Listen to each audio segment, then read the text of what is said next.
हे नमस्कार दोस्तों। स्वागत है आपका हमारे इस वीडियो में, जिसमें आज हम डिस्कस करने वाले हैं प्रतिशत पार्ट 4, परसेंटेज पार्ट 4। इसमें कुछ महत्वपूर्ण क्वेश्चन हैं जो अक्सर एग्ज़ाम में पूछ लिए गए हैं, तो आज हम उन्हीं क्वेश्चन में डिस्कस करेंगे और शुरुआत करेंगे जो पार्ट 3 में जो क्वेश्चन रह गया था, बाय मिस्टेक गलती से लिखा था उसमें कुछ, उसको मैं एरर को करेक्ट करके लाया हूँ। और इस वीडियो में सबसे पहले स्टार्टिंग हम उसी को प्रश्न से करते हैं। तो चलिए आइए देखते हैं आज का पहला प्रश्न। देखिए दोस्तों, यही वो प्रश्न है कल जो परसेंटेज पार्ट 3 में गलत लिखा हुआ था। आपको बताया था कि क्वेश्चन में कहा था प्रत्येक बच्चों को कितनी टॉफियाँ मिलेगी, ये निकालना था। तो बस उसमें बाय मिस्टेक कुछ गलत लिख दिया था। तो एक बार फिर से इस प्रश्न को करने से पहले पढ़ लेते हैं। कह रहा है 605 टॉफ़ी कुछ बच्चों में बराबर बराबर इस प्रकार बांटी गई, प्रत्येक बच्चे को कुल बच्चों की संख्या के 20% के बराबर टॉफ़ी मिले। तो प्रत्येक बच्चों को कितनी टॉफ़ियाँ मिली? दोस्त, बैंक पीओ परीक्षा 2006 में पूछा गया क्वेश्चन, बहुत ही महत्वपूर्ण क्वेश्चन है एग्ज़ाम के नज़रिए से। तो पहले तो हमें इसमें पता ही नहीं कि बच्चों की संख्या कितनी है। पहले तो हमें पता ही नहीं कि बच्चों की संख्या कितनी है, तो पहले इसमें बच्चों की संख्या मान लेते हैं एक्स है। तो पहले हम मानते हैं, माना क्या, बच्चों की संख्या एक्स। हमने एक्स मान लिया बच्चों की संख्या है, ठीक है। तो फिर प्रश्न क्या कह रहा है कि एक्स बच्चों की संख्या मान ली। फिर प्रश्न में कह रहा है बच्चों की संख्या का 20%। हमने जो एक्स माना है बच्चा, उसके 20% के बाद टॉफ़ी मिले, इसका 20% यानी 20%। प्रश्न में फिर से कितना कह रहा है बच्चों का 20%, ये 20 है, ठीक है। तो उसके लिए गुना करते हैं, का मतलब गुना होता है, ठीक है। तो आइए इसका पहले हम 20% कितना होगा पहले हम वो निकालते हैं बच्चों के अनुसार, फिर बच्चों की संख्या निकालेंगे। तो x का 20% निकालना है, तो x गुने में 20 हो जाएगा 100, 0 से 0 क्रॉस हो जाएगा, 2 1 जा 2, 2 5 जा 10, यानी कि जो आ गया x/5, ठीक है ना। तो आया हमारा x/5 आया है कि बच्चों का 20% बराबर है 20% बराबर आया है हमारा x/5, ठीक है। फिर आगे कह रहा है कि 605 टॉफियों को, इसको मैं ट्रफ कर दूं,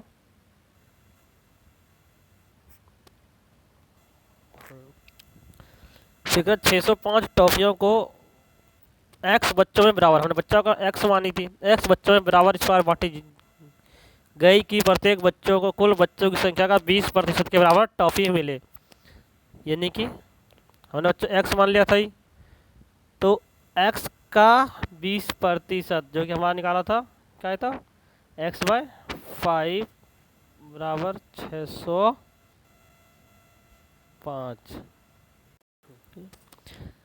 कि 605 टॉफी को x बच्चों में 20% बराबर बांटा गया है, ये 20%,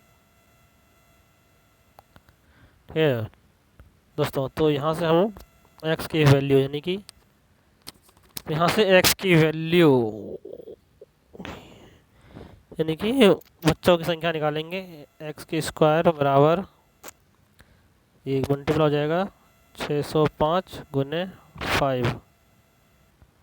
तो इसको मैं रफ करके दोबारा करते हैं।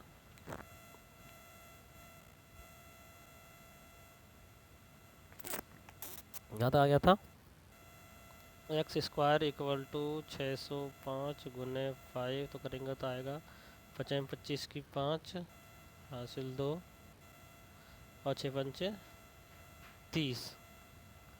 ये 30 25 आएगा, इसको गुना करने पाएगा 30 25, यानी कि हमारा जो यहाँ आया finally X square equals to 30 25। दोस्तों 30 25 जो है ये हमारा स्क्वायर किसका होता है, ये होता है 55 का। ये तो याद रखना पड़ेगा, नहीं तो निकालना पड़ेगा आपको। 55 का होता है स्क्वायर। तो हमारे पास फाइनली आया वो एक्स स्क्वायर इक्वल्स टू आया 55 स्क्वायर। स्क्वायर से स्क्वायर कट जाएगा तो हमारे पास जो एक्स की वैल्यू आई, जो हमारे पास एक्स की वैल्यू आई वो आई 55। और हमने एक्स जो था माना था बच्चों की संख्या। एक्स जो माना था दोस्तों, क्या माना था, माना था बच्चों की संख्या। तो बच्चों की संख्या निकल गई 55। ठीक है, जब बच्चों की संख्या निकल गई आपका 55, तो टॉफियाँ हुए निकाल लेते हैं कितनी कितनी टॉफियाँ मिलेंगी। देखो थोड़ा सर्फ कर लूँ मैं एक मिनट में। बच्चों की संख्या आ गई 55, तो आपको टोटल टॉफी कितनी 605, यानी 605 टॉफी को 55 बच्चों में बांटना है। तो प्रत्येक बच्चों को कितनी टॉफी मिलेगी, इसको काट लेते हैं। कलर चेंज कर लेता हूँ मैं काटने के लिए। 5 से काटेंगे तो 11 आएगा, और 5 से काटेंगे तो 5 1 जा 5, 5 2 जा 10, और फिर सॉरी 5 एकम 5 बच गया 1, 5 10, फिर ये 21 आ गया। तो 11 से 21 काटेंगे तो 11 एकम 11, 11 एकम 11, 11 का 1 से सोचा, फिर 1, फिर 1, 11 बार में कट जाएगा 21। तो प्रत्येक बच्चों को टॉफी मिली दोस्तों, 11 11 टॉफी मिली है। देखिए प्रश्न में क्या कहता है, तो प्रत्येक बच्चों को कितनी टॉफियाँ मिली, प्रत्येक बच्चों को कितनी टॉफियाँ मिली। तो हमने निकाला प्रत्येक बच्चों को कितनी 11 टॉफी मिली। ऑप्शन ए इसका राइट आंसर है। ये दोस्तों ये तो था कल का प्रश्न जो रह गया था। तो आज के अब अगले प्रश्न की ओर बढ़ते हैं। ठीक है दोस्तों आज का जो पहला क्वेश्चन है, 40% एल्कोहल के 5 लीटर विलियन में 1 लीटर पानी डालने पर नए विलियन में एल्कोहल की मात्रा कितनी होगी। ठीक है, महत्वपूर्ण क्वेश्चन एग्जाम की दृष्टि से एसएससी 2007 में पूछा गया है। तो आइए देखते हैं इस प्रश्न को कैसे करते हैं। कह रहा है 40% एल्कोहल में 40% एल्कोहल के 5 लीटर विलियन में 1 लीटर पानी डालने पर नए विलियन में एल्कोहल की मात्रा कितनी होगी। दोस्तों पहले हम देखेंगे 5 लीटर में 40% जो है कितना एल्कोहल निकलता है, यानी कि 40%, यानी कि 40% एल्कोहल है 5 लीटर में। तो एल्कोहल की मात्रा कितनी है, यानी कि निकालेंगे मात्रा, पहले ये निकालेंगे कितनी मात्रा है। ठीक है, तो आइए सॉल्यूशन करते हैं इसका।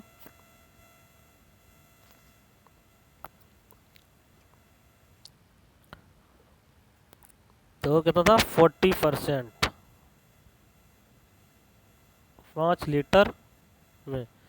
तो 5% निकालने के लिए जानते हैं 40 अपन हो जाएगा 100, 0 से 0 कट हो जाएगा, 5 1 जा 5, 5 2 10, 2 से कट जाएगा 2 टाइम्स में, यानी कि 40% एल्कोहल जो है उसकी मात्रा 2 लीटर है। यानी कि 5 लीटर के सॉल्यूशन में, ये 5 लीटर के घोल में 40% एल्कोहल है, तो 40% जो है 2 लीटर के बराबर है।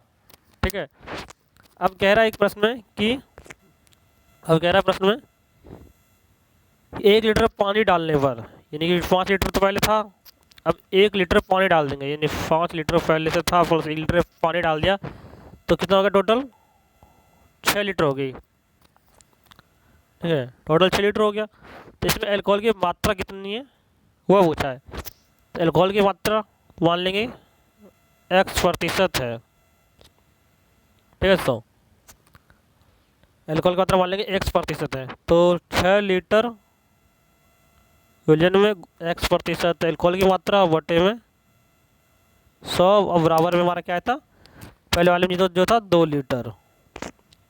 ठीक है, अब इसको सॉल्व करेंगे तो ये काट सकते हैं, 2 1 जा 2, 2 से जगह 3 बार में तो जो जाएगा 3x अपॉन में 100 इक्वल टू में 1। इसको क्रॉस मल्टीप्लाई कर देंगे, तो क्रॉस मल्टीप्लाई करने पे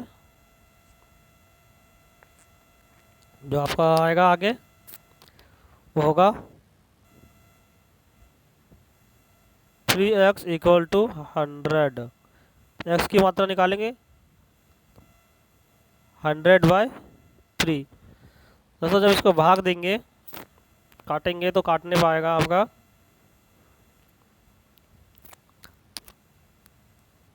इसको 100 का भाग देंगे 3 से तो 3 टाइम 9 1 0, फिर 3 और में आएगा 9, शेष बच गया 1। वी कैन राइट दिस, इसको हम इस तरह लिख सकते हैं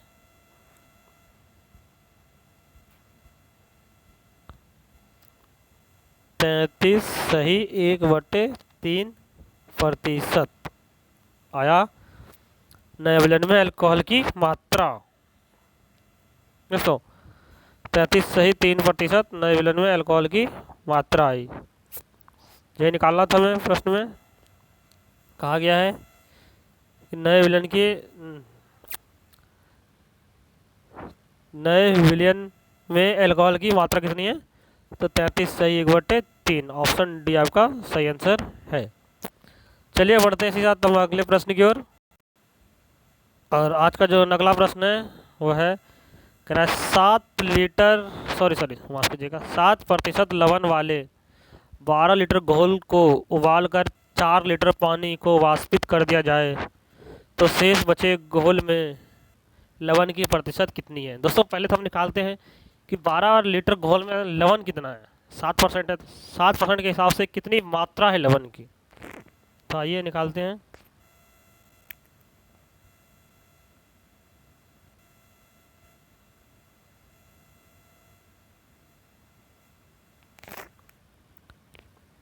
बारह लीटर में कितना 7% है।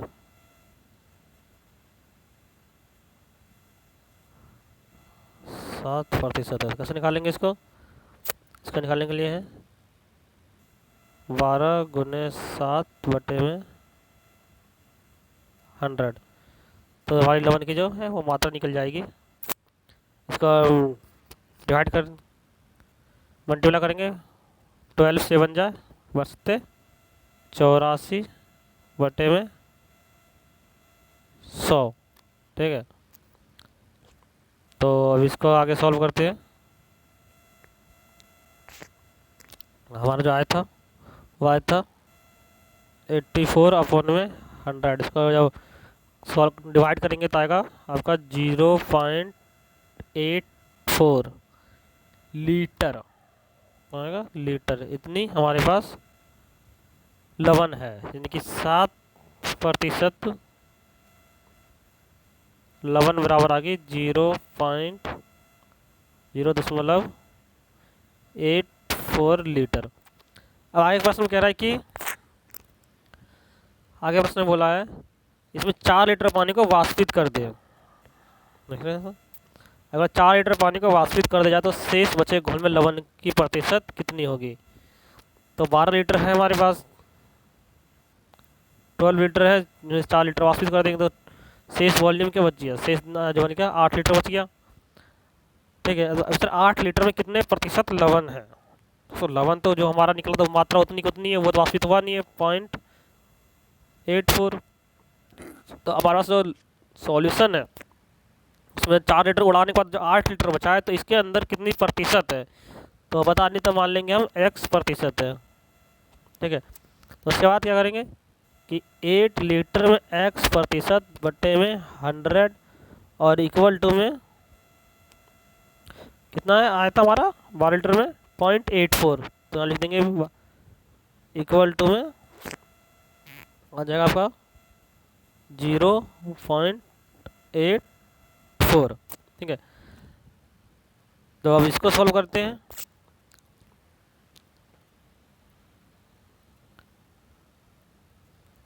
एक सेकेंड, हाँ दोस्तों इसको सॉल्व करेंगे, इसके जो कुछ नहीं तो एक मानते हैं, क्रॉस मल्टीप्लाई करेंगे तो ये आ जाएगा आपका 8x इक्वल टू 84 हो जाएगा।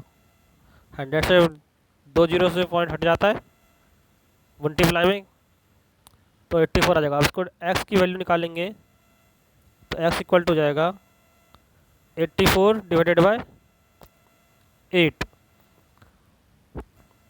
84 डिवाइडेड बाय 8 हो गया। अब इसको सॉल्व करेंगे तो मल्टीप्लाई करेंगे, 8 1 जा 8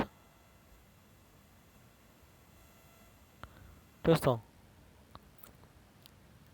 8 8 कट गया बच्चे, 4 कटेगा नहीं। ओके भाग लेकर दिखा देता हूँ सीधा, 84 को हम 8 से भाग देंगे, 8 एकम 8 कट गया, ये बचा ये 4 कटेगा नहीं तो यहाँ 0 लगेगा, फिर दशमलव लगता है, फिर यहाँ 0 आ जाएगा, फिर आएगा 5 से कट जाएगा, ये कि 10.5% आए मात्रा, 10.5। देखिए ऑप्शन आपका ए राइट है, 10.5 से बचे घोल में लवण की प्रतिशत कितनी है, तो 10.5 है। ठीक है मित्रों, आइए बढ़ते साथ ही अगले प्रश्न की ओर। ये वीडियो काफ़ी लंबा हो जाएगा कि कभी इसमें और भी प्रश्न डिस्कस करना है। जहाँ तक कि आज का जो, चलिए अगला प्रश्न करते हैं। दोस्तों इस वीडियो थोड़ा सा लंबा जाएगा क्योंकि अभी 2 क्वेश्चन बचे हैं किए, और इसके बाद एक और क्वेश्चन है जो बहुत ही इम्पोर्टेंट है, तो आप को कोई दिक्कत नहीं होगी। अगर कोई दिक्कत हो तो आप मेरे को कमेंट के माध्यम से बता सकते हैं, ताकि मैं आगे से और छोटा वीडियो बना के डालूँ। ठीक है, तो चलिए प्रश्न करते हैं। कह रहा है, प्रश्न कह रहा है कि एक परीक्षा में उत्तीर्ण होने के लिए 35% अंक लेने होते हैं, पास होने के लिए 35% अंक चाहिए। एक अभ्यर्थी को 40 अंक मिले, 40 अंक मिले तथा वह 30 अंकों से अनुत्तीर्ण है, यानी फेल हो गया, 30 नंबर से फेल हो गया। परीक्षा अधिकतम अंक कितने थे? दोस्तों अब देखिए, 35% अंक लाना था, लेकिन लाया कितना? 40 अंक लाया और 30 अंकों से फेल हो गया, यानी कि 40 नंबर लाया, अगर 30 नंबर वो और लाता तो पास हो जाता एग्ज़ाम है। और 35% लाने होते, यानी कि आपका 35% जो है वो, यानी जो 35% है वो बराबर किसका हो गया? 40% तो वो लाया ही लाया, 40 सॉरी माफ़ कीजिए, 40 अंक तो वो लाया ही लाया, 30 अंकों से फेल हो गया, यानी 30 अंक और लाता, यानी कि 30 नंबर और दे देते तो,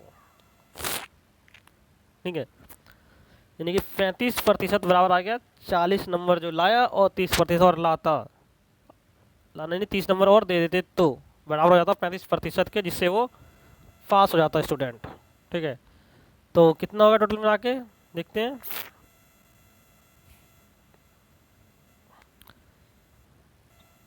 %35 बराबर 40 नंबर वो लाया था प्लस 30 नंबर से फेल हो गया, तो ये हो गया 35% बराबर हो गया 70, तो 1% बराबर हो जाएगा 35 एक कम 35 से कट जाएगा 2 बार में 2, 1 बराबर 2 नंबर हो गया।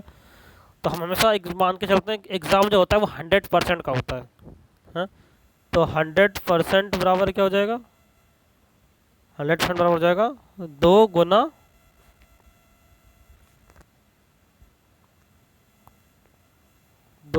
100 इक्वल्स टू 200। समझ में आया ना? तो गुना क्यों कर रहे हैं?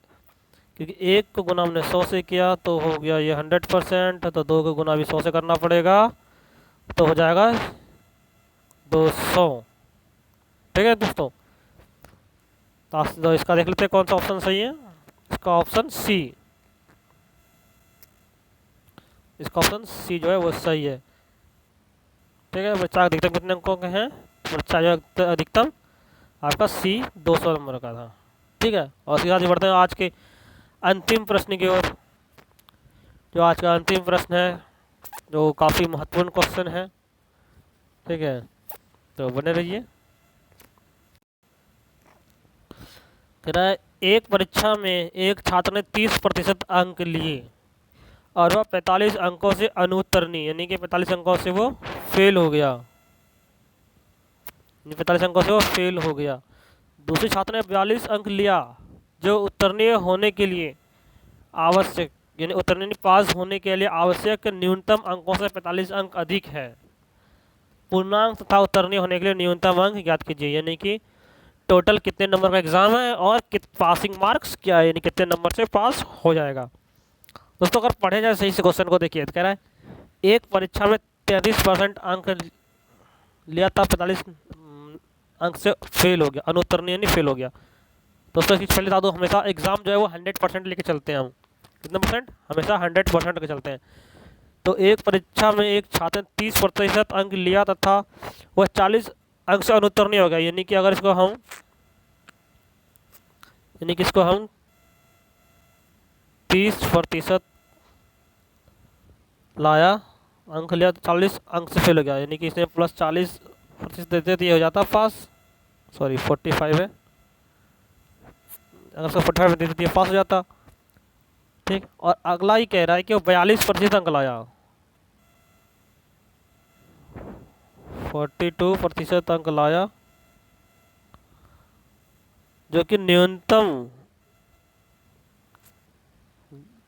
जो कि आवश्यक न्यूनतम अंकों से 45 अंक अधिक हैं, यानी 45 अंक ये ज़्यादा पास भी हो गया और 45 नंबर पास होने से ज़्यादा भी लाया। ऐसे अगर 45 नंबर हम घटा देते हैं तो भी यही पास होगा, ये तो पास हो चुका है लेकिन ज़्यादा नंबर से पास हुआ है। अगर 45 नंबर घटा दे इसमें और इसमें 45 नंबर घटा दे और इसमें 45 नंबर जोड़ दे, तो दोनों की कंडीशन क्या आ जाएगी? इक्वलिटी आ जाएगी, यानी दोनों बराबर पर आ जाएंगे, यानी दोनों पासिंग मार्क्स पे आ जाएंगे, दोनों का पासिंग परसेंटेज, पासिंग मार्क्स जो है वो बराबर हो जाएगा। ठीक है, तो हम मान लेते हैं टोटल जो नंबर का एग्ज़ाम है वो हमने मान लिया x नंबर का एग्ज़ाम है। कितने का? x नंबर का एग्ज़ाम है। तो आइए इसको सॉल्यूशन करते हैं बढ़िया से।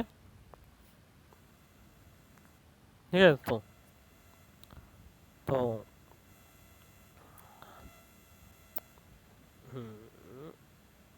क्या नाम ने माना कि x का पहला बच्चा जो है वो 30% लाया और कितने 45 नंबर से फेल हो गया था, यानी प्लस में इसको 45 कर देंगे, जो कि बराबर होगा इसका, जो x का कितना 42% लाया और ज़्यादा 45 नंबर भी लाया, दोनों बराबर हो गया। ठीक है, तो इसको सॉल्व करते हैं। अब इसको अपना लिख दिया, इसको परसेंटेज वाले को एक साइड कर लेते हैं और बिना परसेंटेज वाले को एक साइड कर लेते हैं। ठीक है दोस्तों, देखिए x का 30% और x का 42%, ये दोनों एक साइड हो जाएगा और ये जो प्लस माइनस वाले एक साइड हो जाएंगे, यानी कि परसेंटेज एक साइड और बिना परसेंटेज वाला एक साइड हो जाएगा। तो क्या हो जाएगा यहाँ पे x का 42%, ठीक है, ये प्लस में इधर इधर के माइनस हो जाएगा, x का 30% और बराबर में क्या आ जाएगा, बराबर हो जाएगा 45% है जी। इसको साइड ले जाएंगे, माइनस वाले को साइड तो प्लस को हो जाएगा, यानी कि 30, ये 30% वाला है, प्लस का ये हो जाएगा 45 हो जाएगा। ठीक है, इसको हमने, ये दोस्तों इसको हमने उस साइड ले गया है, इस वाले को पहले ये इस साइड रह गया, तो हमने इसको इस यहाँ पे ले आकर कलर चेंज कर लेता हूँ, थोड़ा आपको कन्फ्यूजन हो रहा होगा। ठीक है, ये इस साइड रह गया, फिर हमने इसको इधर, इसको बराबर इधर लाया तो माइनस का आ गया ये। ठीक है, तो हमने फिर इस माइनस वाले को इस तरफ ले दे दिया तो ये प्लस का हो गया। ठीक है, तो अब आगे सॉल्व करते हैं।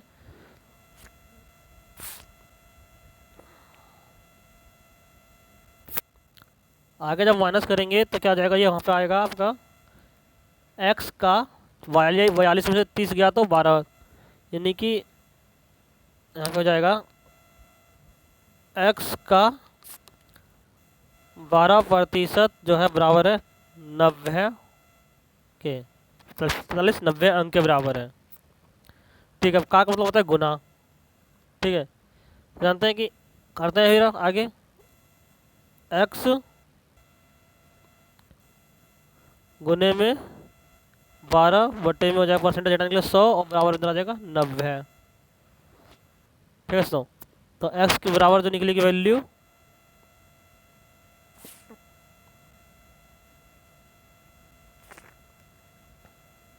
तो एक्स बराबर निकल जाएगी हमारा क्या होगा, ये हो जाएगा 12x बराबर में 90 गुने में 100 और x बराबर करेंगे तो 90 गुने में 100 है और बट्टे में यहाँ 12 और हो जाएगा।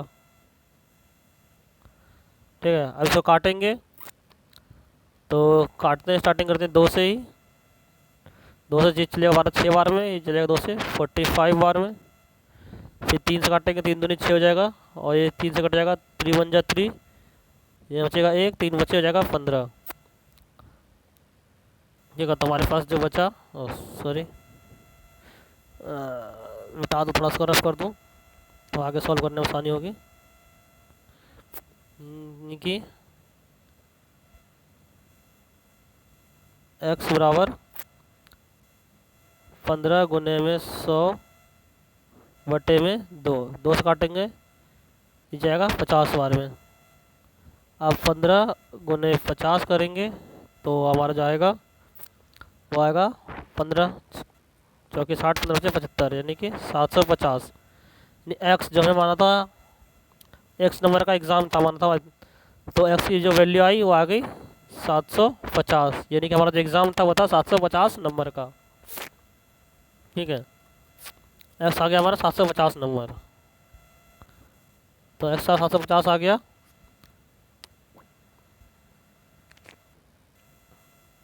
एक्स बराबर आ गया 750 नंबर का एग्ज़ाम था, एक तो हो गया। दूसरा कह रहा है कि पास होने के लिए कितना था, इसके लिए दोस्तों हम किसी भी पुट कर देंगे। जैसे कि पहला था एक्स का कितना लाता है, 30% लाता है और 45 नंबर से फेल हो जाता है, यानी 45 नंबर देंगे तो ये भी पासिंग प्रतिशत के बराबर आ जाएगा।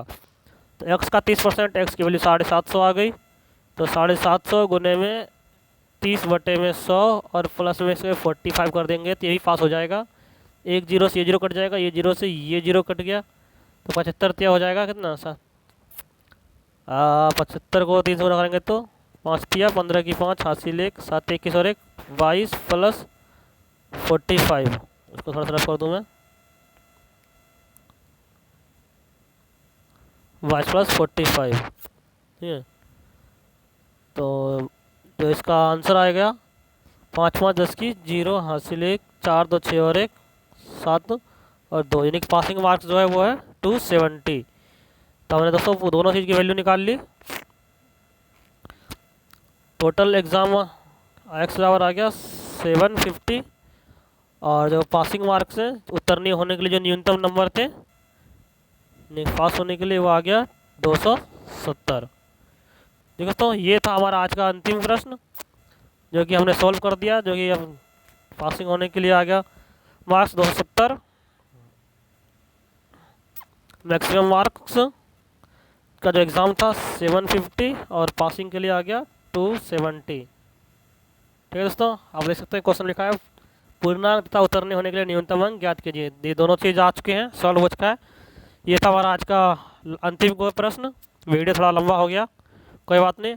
हम अगले प्रश्न में कस्बे के बारे में डिस्कस करेंगे कि कस्बे की जनसंख्या इतनी थी तो इतने प्रतिशत की दर से बढ़ती है, इतने प्रतिशत हो जाता है। ठीक है दोस्तों, तो इस बारे में कल हम डिस्कस करेंगे। कस्बे की जनसंख्या और चुनाव के ऊपर कल हम डिस्कस करते हैं, तो बने रहिएगा हमारे चैनल के साथ, देखते रहिए। मैथ भाग 2, सॉरी माफ़ कीजिएगा, मैथ पार्ट 4। थैंक यू दोस्तों देखने के लिए, आपका बहुत बहुत धन्यवाद दोस्तों देखने के लिए। बने रहिए हमारे चैनल के साथ, जो आपके काम आएगा हर कंपटीशन एग्ज़ाम में, हर गवर्नमेंट एग्ज़ाम में। कहीं भी प्रतिशत से क्वेश्चन अक्सर पूछे जाते हैं, आपने कोई एग्ज़ाम दिया होगा तो आपको पता ही होगा, और मैं सारे इतने महत्वपूर्ण क्वेश्चन पढ़ कर आ रहा हूँ, आप देख रहे हैं जो अक्सर एग्ज़ाम में पूछे जा चुके हैं। ठीक है दोस्तों, तो बने रहिए हमारे एग्ज़ाम के साथ, देखने के लिए धन्यवाद। Thanks for watching.